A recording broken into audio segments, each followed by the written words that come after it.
నమ్మకం లేని నమ్మకం. లావణ్య ఒక ఆధునిక నగరంలో నివసించేది. ఆమె బాగా చదువుకుంది మరియు తర్కాన్ని, కళ్లకు కనిపించే వాస్తవాలను మాత్రమే నమ్మేది. ఆమెకు దేవుడిపై నమ్మకం లేదు. కాని భర్త ఆనంద్కు, అత్తమామలకు మాత్రం ఆమె అత్యంత విధేయురాలైన భార్య, కోడలు. అయితే ఆమె హృదయంలో ఒక లోతైన బాధ ఉండేది. ఆనంద్, ఆమె 3 సంవత్సరాలుగా పిల్లల కోసం ఎదురుచూస్తున్నారు. వైద్యపరంగా వారికి ఎటువంటి సమస్య లేదు. కాని బంధువులు, ఇరుగుపొరుగువారి నిరంతర ప్రశ్నలు మరియు గుసగుసలు ఆమెను తీవ్రంగా బాధించేవి. ఆ డాక్టర్ని కలిశావా? ఆ చిట్కా ప్రయత్నించావా? గర్భం ధరించలేకపోవడం కంటే ఈ పుకార్లు ఆమెను ఎక్కువగా బాధించాయి.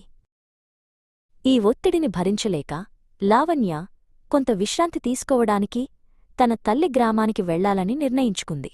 ఆ గ్రామీణ వాతావరణం, ప్రశాంతమైన పొలాలు మరియు సాధారణ జీవితం ఆమెకు తాత్కాలిక శాంతిని ఇచ్చాయి. అక్కడ ఆమెకు చిన్ననాటి స్నేహితురాలు శరణ్య కలిసింది. లావణ్య నవ్వు వెనుక దాగి ఉన్న దుఃఖాన్ని శరణ్య గమనించింది. లావణ్య తన బాధను శరణ్యతో చెప్పుకుంది.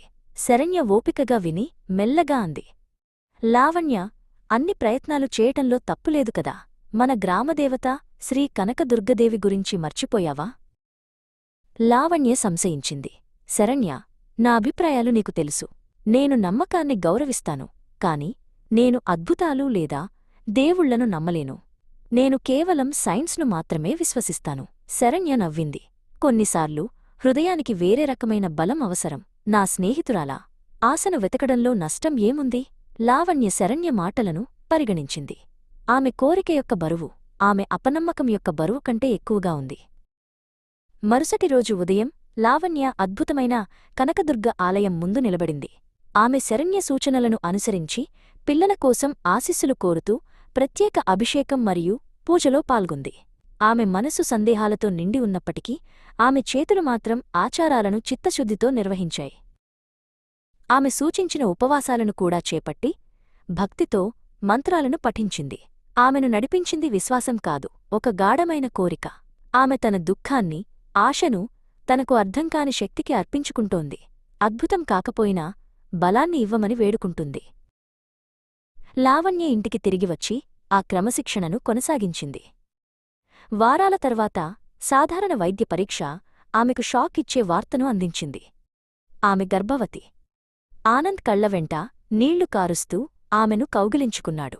లావణ్య నిశ్శబ్దంగా నిలబడి ఆకాశం వైపు చూసింది. ఆమె లోపల కొత్త భావన కదిలింది. కేవలం సంతోషం కాదు, ఒక విస్మయం. 1 సంవత్సరం గడిచింది. మళ్లీ ప్రయాణం. బాలిక. తరువాత పేరు అమూల్య. నవ్వులు, ముద్దులతో 1 సంవత్సరం గడిచిపోయింది.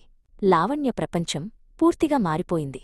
అమూల్య మొదటి పుట్టినరోజున ఆనంద్ కనకదుర్గ ఆలయానికి తిరిగి వెళ్లాలని సూచించాడు. లావణ్య వెంటనే అంగీకరించింది.